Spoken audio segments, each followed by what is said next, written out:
Okay, so here we are live once again with another Mcfarlane Batman classic TV series unboxing. And this is another figure of Batman. But which Batman is this? He's wearing a red outfit. He never wore a red outfit on the television show. What's up with that? Don't worry, I'm here to explain everything to you. So, this version of Batman is actually the technical name for this one doesn't have a label on this one, but I've seen it labeled elsewhere as the movie poster version. And it was not an American movie poster; it was an Italian movie poster. So why was Batman red on the Italian movie poster? Now, granted, we all know they do crazy things on some of these foreign movie posters, so it wouldn't be too unusual for a character to just be wearing a randomly colored costume. Like there's Mexican, I think they are posters for feature films made from stitching together episodes of the 1950s Superman television series, where Superman's wearing like an orange costume or something like that. But no, there actually was a reason that they had a red costume on Batman on this Italian movie poster. So I'm going to explain that.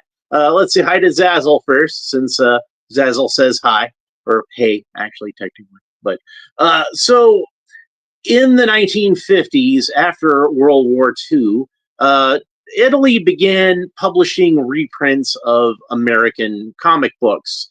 And, because of lingering feelings due to the former fascist regime, they made certain changes to some of these characters. And in fact, the first DC superhero they published over there was Superboy.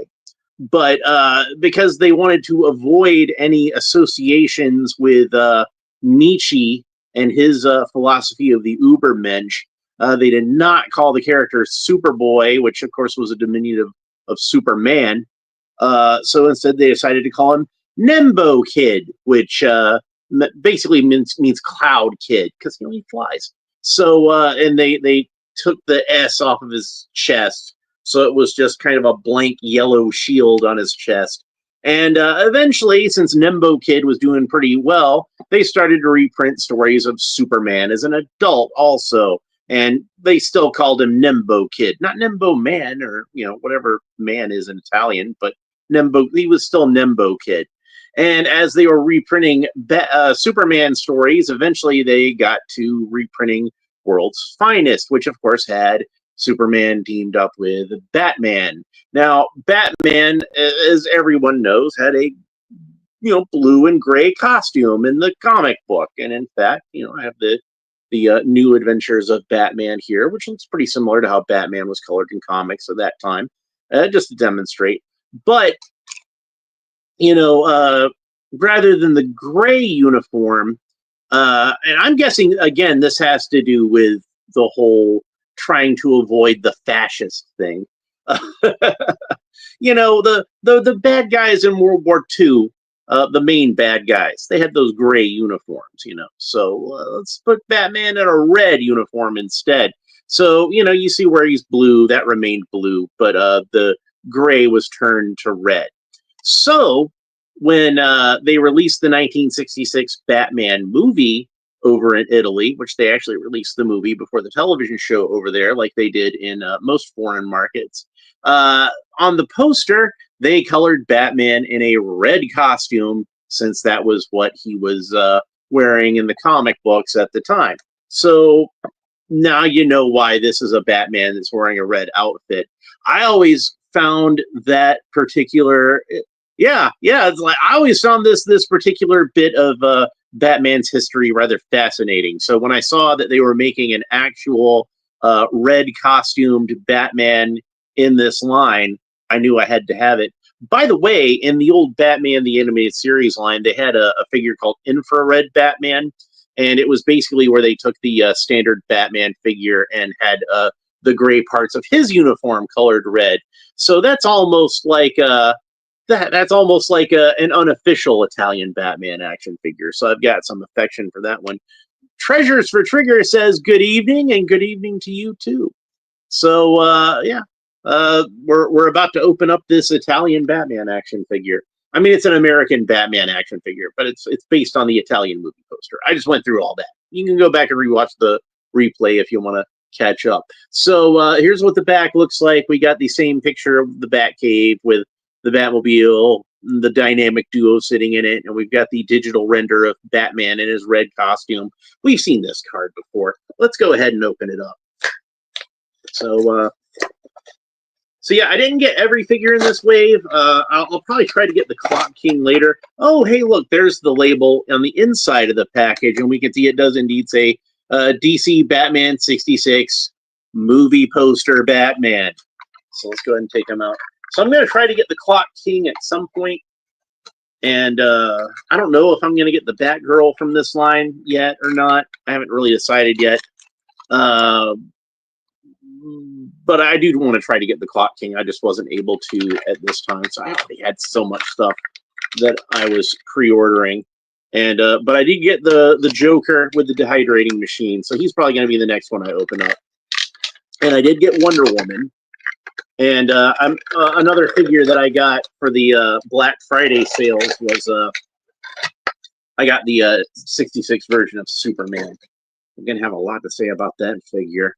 Zazzle says, I have that Batcave. It was on clearance. I have 0 of the figures. Yeah, I still need to get the Batcave myself.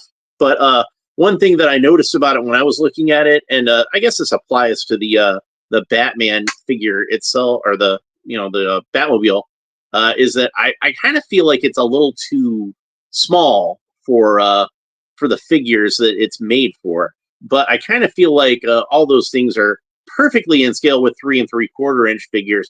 I almost suspect that Mcfarlane was originally planning on making the figures 3 3/4 inch, but wasn't able to because Spin Master already had the 3 3/4 inch figures covered. That's my suspicion. Anyway, so Batman has a costume that looks very much like it did on that 1966 poster, where the cape and the cowl were colored in black. The boots and the gloves and the trunks and all that kind of stuff. And then, of course, like I said, the red costume that he had in the comic book. So we have a black and red Batman, black cowl. He does have the eyebrows painted onto the cowl like he did on the television series, but they are in gray instead of light blue. And he does have the outline around the nose. But, since he's got a black cowl, the black shading just is solid with the rest of the cowl. But we can still see, like, it's got like a subtle paint difference to it. I don't know really how to describe it. I don't know if that's just sculpted in, but you can still see the line around it. I think it might be sculpted in, actually, which is something I never noticed on the previous Batman figures, probably because it is colored differently with the blue and black in the front of the mask. But since it's all black here, I can see the outline a little bit better. All right, so let's go ahead and talk about his articulation. Stupid day job. We'll have to catch the replay, says Peppermint Space Capsule. Well, that's cool. Well, thanks for saying hi anyway. So let's see. Batman's head can rotate all the way around. It can kind of tilt quizzically from side to side, look up and down a little bit, just a very little bit. But I don't think it's actually designed to do that. I think that's just kind of a bonus that we have. Of course, Batman's arms rotate all the way around the shoulders and raise up about that far. There we go. And he does have a single joint of articulation at the elbow. That's about the range of motion you get at the elbow, and the elbow rotates all the way around. And then there's a bit of articulation where the glove meets the forearm. And then there's a bit of articulation at the wrist. So the wrist rotates all the way around.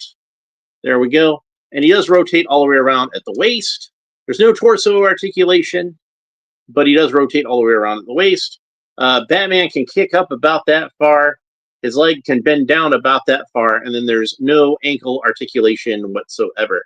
So that's about the articulation that we get on this guy. It's the same as all the other Batman figures that we've seen in this wave. It's the same sculpt as pretty much every Batman, only he doesn't, he's got a cape instead of the space parts. So that's what makes him different from Space Batman. He doesn't have a gas mask like the gas mask. Like they all have like little things that make them different. Like, since I happen to have them handy, the New Adventures version has the more cartoon style head.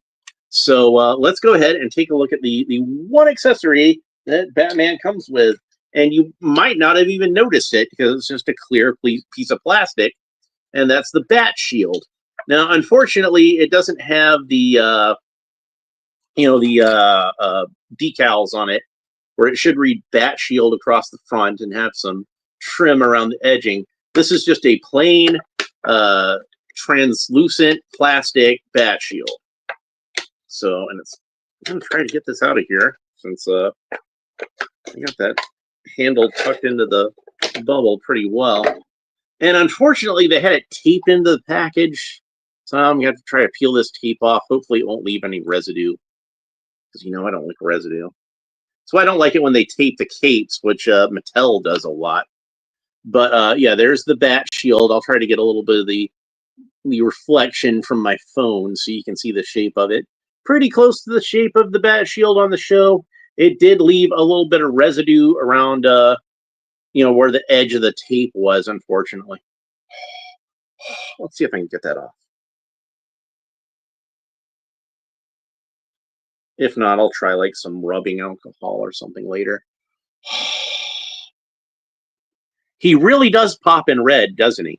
And, like red isn't like your traditional Batman color, obviously. But I'm not going to say it doesn't work on him. Oh, I did forget to point out that single articulation at the knee does rotate all the way around. Forgot to point that out. All right, so you can see he's got these two handles on the Bat Shield. And really, technically, Batman should hold this shield with two hands in front of him like a riot shield.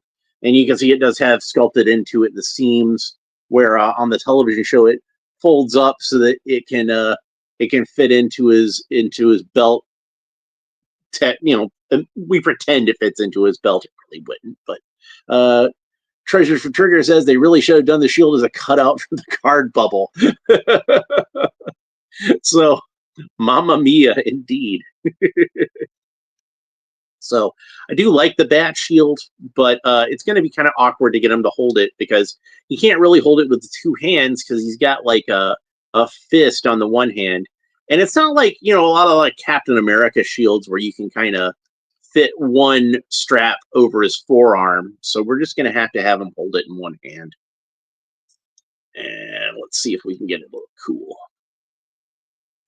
I am really happy to have this accessory since it was one that we saw an awful lot on the television show. And, oh yeah, that looks pretty good, doesn't it? With the Bat Shield. So now I left Robin over on the other side of the room from when I took the thumbnail picture. But we can see him next to the lunchbox version of Robin. So see what they look like together. So they both have red outfits for this version. And might as well have a look at him next to the New Adventures version. There we go. So yeah, the funny thing is when I open the Joker, which is probably going to be the next episode that I do, he actually has a red suit also. So I got a red Joker and a red Batman. How crazy is that? But yeah, the shield I think works really well as an accessory, even though he can't really hold it with the two-handed grip like he usually would in the show. I think he looks pretty cool holding it like this anyway. And the great thing is, since it's a transparent shield, he can hold it directly in front of him, and it doesn't actually hide any of the figure. Like a lot of the times when I have a character holding a shield, I have to decide, well, do I want to display the shield more, or do I want to display the figure? But with this one, I can kind of have both. So that's pretty cool. Anyway, I continue to really enjoy these 1966 figures. It's cool that they can find still kind of unique variants to do Batman, even within the scope of this line. The comic book helps because then they can do things like Space Batman. But even this, it's something that has a pretty long legacy that goes back about as far as the history of the television show goes. and further back, going back to the beginning with those Italian reprints. So yeah, it's the sort of thing where I would expect most people would see it and just be like, huh, Red Batman, what's up with that? But there actually is an interesting history behind it. So I think that's really cool. Anyway, I think that's it for this episode. Not much else to say about it, but I definitely like it. It does get a recommend, but with the caveat that this is kind of a niche figure that if you know, you know, and if you do know, you're going to have a little bit more of an appreciation for it.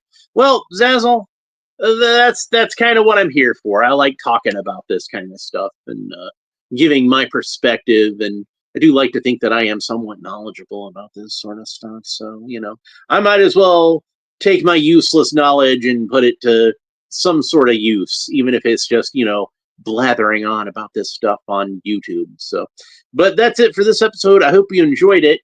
If you did, make sure that you like and subscribe and all the fun YouTube stuff down below. Leave a comment. Let me know what you think about this Batman figure and the Italian variant of Batman in general. Now, when the television series started airing over there, they did kind of switch back to having him in a blue and gray outfit rather than a blue and red outfit. But yeah, it's still like I think Italian fans would probably have a little bit of nostalgia for this just because of that. Captain Have Fun says, I bought a lot of figures because of your reviews. Well, I must say simultaneously, you're welcome and I'm sorry.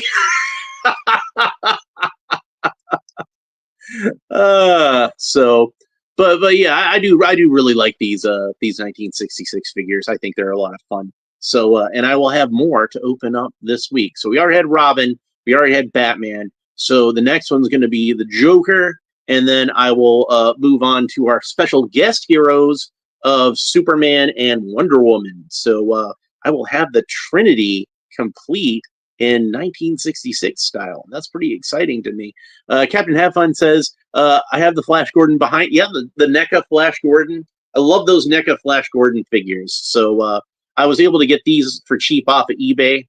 So I had really wanted to get some extras so that I could keep them on the card, since the card artwork is just so lovely. It's it really takes me back to the classic Mattel action figures, which my grandmother got on clearance. So yeah, she does have a lasso. I haven't like I said, haven't opened it up yet, but I did see that in the package. So hopefully that should be fun to play around with. So I will talk more about Wonder Woman's lasso when I open that up, and some anecdotes about childhood versions of the Wonder Woman lasso. So but yeah, I'm excited about opening those figures up.